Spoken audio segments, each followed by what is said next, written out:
Your Honor, the expedited motion to continue that was filed on April 21st, I try to make my arguments as clear as possible in the written pleadings. What has come out about 3 weeks ago is the state conducted this additional investigation into allegations. As part of that, they obtained additional records. We also learned approximately 2 weeks ago during Investigator Newland's deposition that the state had not given us materials that had been given to prior counsel. So we've been asked to trust without the ability to verify. And in fact, months ago, I asked the state for a list of the materials, everything that they had, everything that Corbett had, so that we knew if we had received everything. And they did not provide that to us. So now we have received, from the materials we received over the last few weeks, it appears to be over 100,000 emails. We have purchased 3 pieces of software in addition to the software that we used previously, trying to... Is this to sort through or sift the emails? Some of it's to open it, some of it's to sort through. Yes, Your Honor. Go ahead. None of them are very effective at doing that. So we've actually engaged a e-discovery platform to assist us, but that hasn't even been set up yet. That was a decision that we made last night after trying the additional piece of software yesterday. In addition to that, we have new cell bright extractions from Mrs. Adelson's phone. I understand in the state's response to the motion to continue that they don't intend to use any of that, but that doesn't mean that there's not something in there that we want to use. And I did want clarification on that point. As to the discovery provided to prior counsel, Ms. Dugan, the response of the state is that on October 31st and November 8th, the raw data from the defendant's phone and email accounts were provided. Is that correct? Is that what your response is getting to? Is this concerning, can you tell me what just the raw data from the defendant's phone and email accounts? Yes, sir. Those have all been previously provided. I thought he was talking about the 100... We're going to get to the filter team documents. The best way to do this is to take it into bite-sized pieces so it's clear what is being argued, what is not. Yes, sir. So it's my understanding that all of Mrs. Adelson's phone records were previously provided in November 2024. There were certain phone records, I believe it was 7 pages of phone records that were actually, this is going to be paragraph 7 of the defense's reply to the response. These are phone records that Donna Adelson's prior defense counsel had an issue with us not having. So these were subpoenaed. TPD received them in October of 2024. The state attorney's office didn't know TPD had received them. TPD didn't know that we didn't have them, and so that's why they weren't disclosed. But ultimately, they have now been sent to the defense. Another term you start to hear sort of thrown around a little bit more by a Ultimately, though, Go ahead. Yes, sir. I'm told it's 7 pages of records. So those were the 7 pages that they did not have that weren't disclosed to them last fall. That's my understanding. And we would object to a continuance based on those pages. All right, as to any additional raw data from either your client's phone or email accounts, are these not in your possession at this point? We have them, but that's the materials that we've been struggling to try to get through. And again, this was disclosed back in October and November, or when did you receive it? We did not receive those materials, Your Honor, until it was after, if Your Honor recalls, during the expedited hearing that we had a couple of weeks ago by telephone with the state and defense on the phone. Those were the records that we were addressing then, and I believe that we got those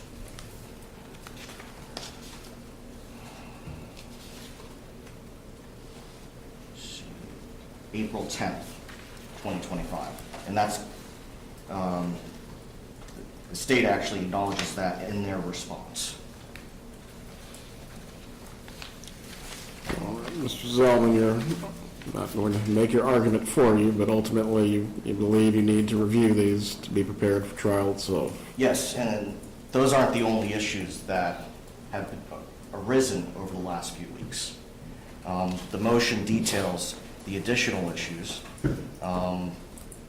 but needless to say, we have spent the last 3 weeks trying to collect this material, some of which we still don't have. You're referring to the recent investigation? Yes. Go ahead.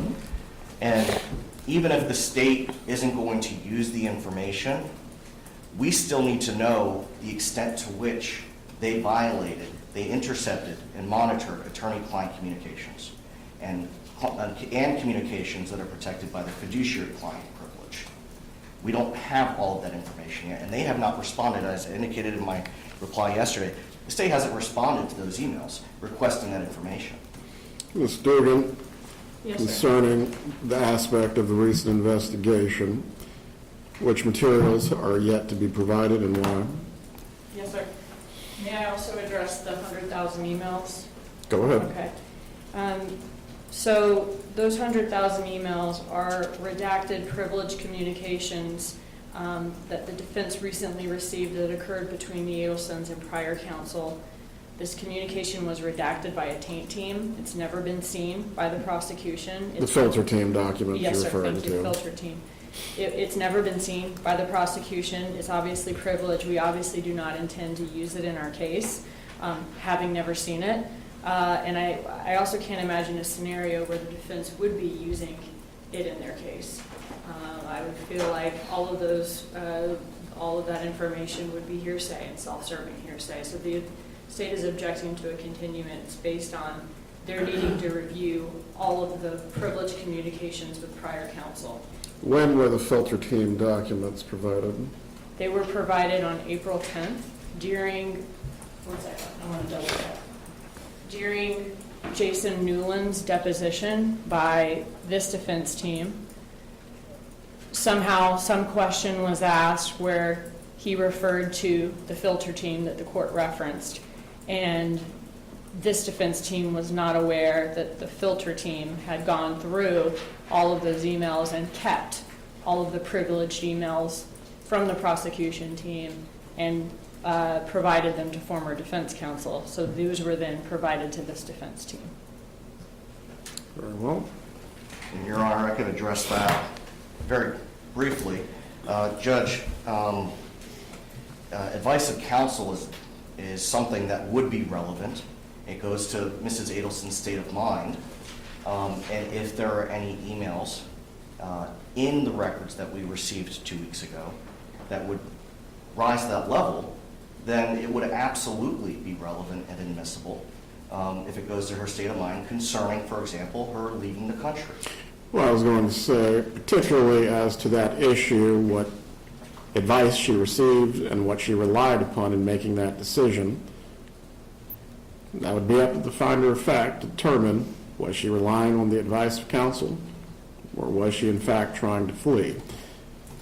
The emails, though, and your client does not have to testify, but ultimately this would go to, how would the emails themselves be admitted versus her giving her recollection or recitation of those?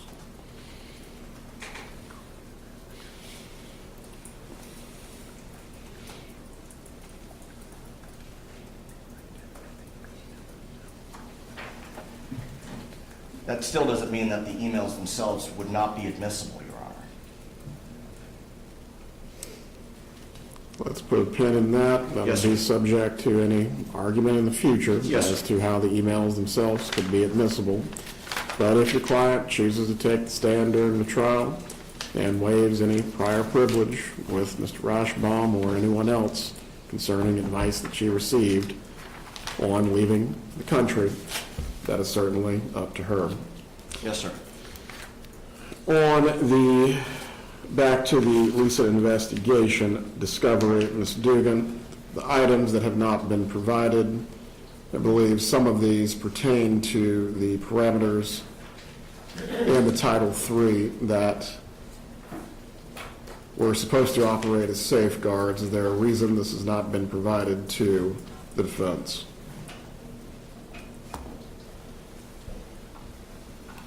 So, looking at the reply and the motion to compel, all of the things that they are requesting here as far as the minimization instructions, all the logs, all of those things, I feel, once the order to unseal has been signed, those can all be disclosed.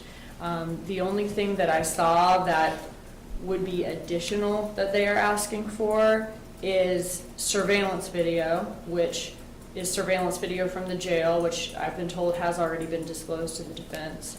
They also asked for the financial records that are mentioned in the application. I was told that we subpoenaed Harvey Adelson's Zelle account. I found that those Zelle records and had it sent to the defense this afternoon. So once those items are unsealed and they can be disclosed to the defense, that should be all of the discovery that pertains to the wire. Please provide the order. Has the defense been able to take a look at it? No, sir. Let me show them what I have, and if I need to change anything, I'll be happy to.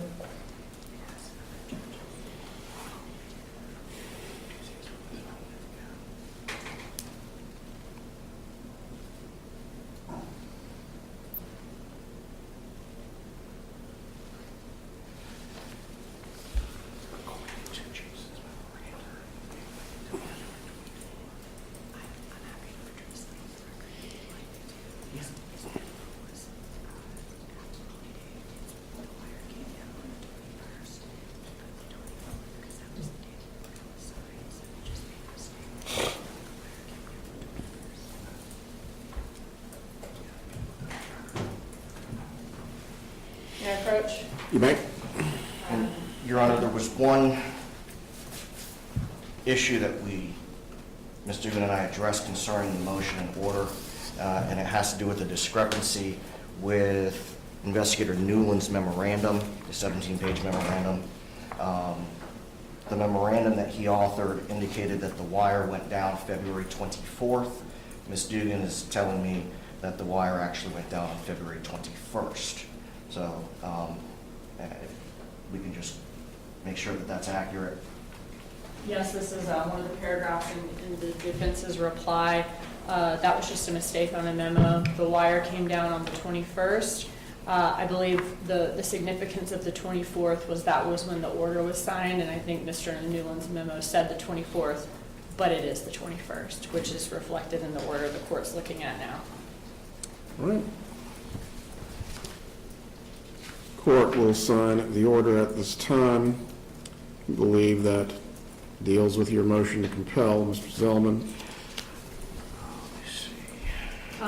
May I address one more thing about the issue we were just talking about? There is obviously this new discovery from this lead that the state was alerted to last fall. We conducted this investigation and followed that investigation to its conclusion.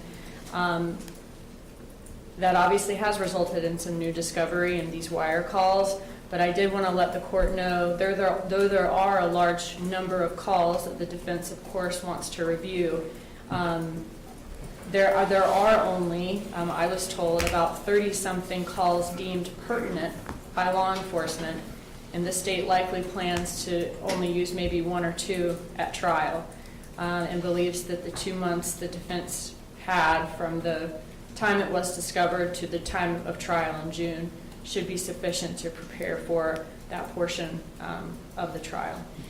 Do any of the calls that you intend to use from this recent investigation go to privileged matters or encapsulate calls with counsel? Thank you. I wanted to address that. There are no calls that were recorded between the defendant, Donna Adelson, and attorneys in this case. I specifically asked the investigator about that before the hearing. Mr. Zeldin, you may continue with your argument. Yes, Your Honor.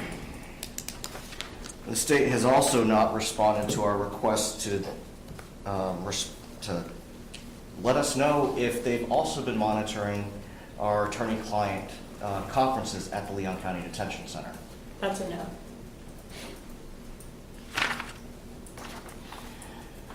And although the state believes that we're going to have enough time, I calculated this. There are over 32 hours of calls that were captured on that wire. And given the amount of materials that we have just been handed, we have not had an opportunity to review even 2 hours of those calls up to this point. Your Honor, just because the state believes that there's going to be enough time for us to prepare, and it's not 2 months, it's more like 6 weeks.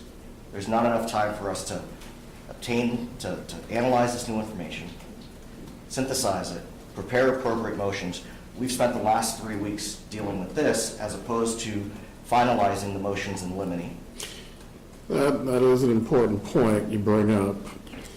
Essentially, between what has been recently investigated and what the charges have been of murder, solicitation, and conspiracy from the time your client is charged, there are essentially two different pots, if you will. For the motions that the deadline was today as to the murder, solicitation, and also the last count as well, are those motions completed? No, Your Honor, we've only had an opportunity to finish 2 additional motions that have not yet been filed, and I have not had an opportunity, because we had to adjourn Investigator Newland's deposition, to finish the Franks motion. Right? So you are in fact asking for an extension on the deadline to file your motions. We're going to need one in addition to the continuance, yes, Your Honor. Ms. Dugan? If the court wants to give an extended motion deadline, we don't have any objection to that. We do object to a continuance of the trial and remain ready for trial. What is the defense? Well, before I come back to you, Mr. Zellman, what is the prejudice that the state would suffer if the trial is continued, Ms. Dugan? We would not suffer. Beyond just a mere objection? We would not suffer prejudice, Judge. We're just ready for trial if it goes as continued. Mr. Zellman, what would you be proposing as a date?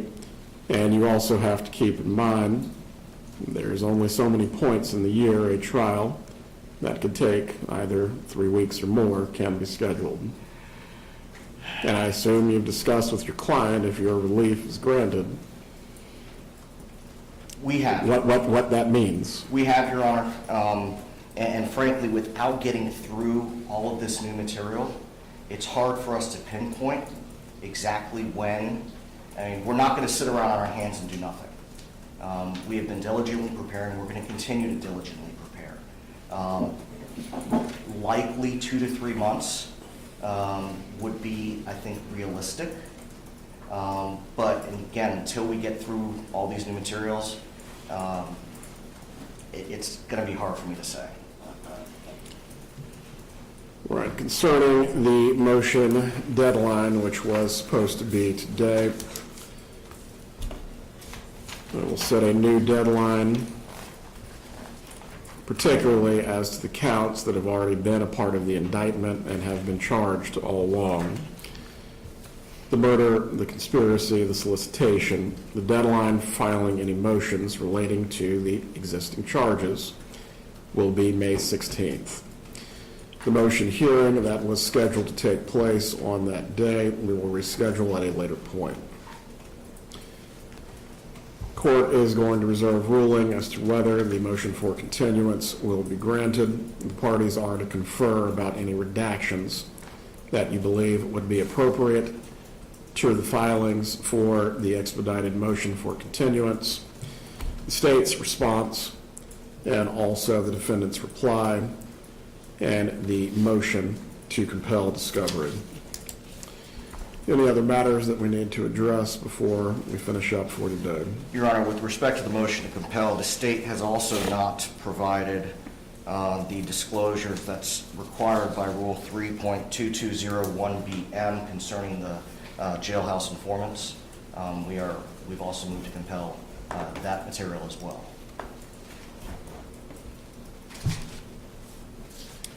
Give me a moment, I'm just going to bring up the rule.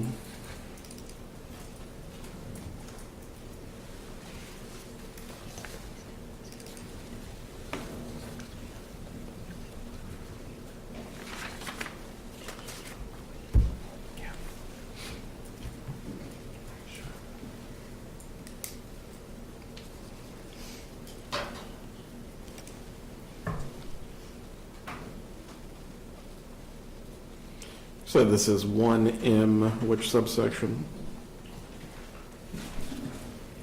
1BM. 1BM.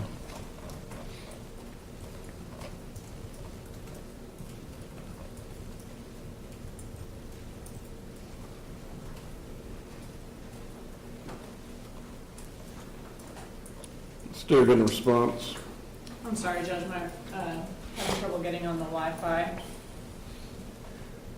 Is there, This is in the discovery rule under the prosecutor's discovery obligation. And I will quote from it. thank you. Whether the state has any material or information that's been provided by an informant witness, including the substance of any statement allegedly made by the defendant about which the informant witness may testify, a summary of the criminal history record of the informant witness, the time and place under which the defendant's alleged statement was made, whether the informant witness has received or expects to receive anything in exchange for his or her testimony, the informant witness's prior history of cooperation in return for any benefit is known to the prosecutor. Yes, sir. Thank you for that. I'm familiar with that rule, but just didn't know all of the different things I needed to show there. Some of that has already been provided through the recordings. However, as far as her history, any benefit, all of those things, we'll disclose that to the defense as soon as possible. Please disclose it by Friday of this week by 5 p.m. Yes, sir. And may I also ask about today is the discovery deadline, which the state is prepared to obviously comply with. As far as though now the order on the continuance maybe being later in the week, would it be okay if we had a discovery deadline of 24 hours from the order, or would you rather keep it for today? Concerning, again, the charges that have always been in place, the murder, the solicitation, and the conspiracy, is either party seeking more discovery on those charges that has not already been addressed up to this point? Judge, the issue with complying with today's deadline is we have spent the last 3 weeks dealing with these other issues. We have not... Not the motions. I'm saying, are I'm you not- seeking additional discovery on the indictment charges?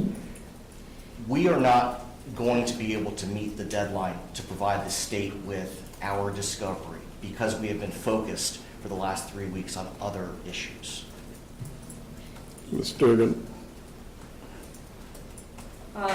The state can comply with the discovery today. I just didn't know if given the possibility of the case being continued later this week, if it were possible to have 24 more hours after that order came out. But if it needs to be today, the state can comply with that. And the state would hope that the defense can comply to or get discovery as quickly as possible to us. Once a ruling has been made on the continuance of the trial, the court will also address any deadline for discovery as well. For now, please operate as if the deadline remains in place. Wait for the order. And Judge, I just want to make it very clear, there's no way we're going to be able to get it done, even if we were to work straight through till midnight. Again, Mr. Zellman, as to that, what can be filed, please do. Yes, sir. I will let you know once we have a motion, or excuse me, once the order is on the motion to continue, whether the deadline for everything else related to today's deadline applies as well. Yes, sir. We are in recess.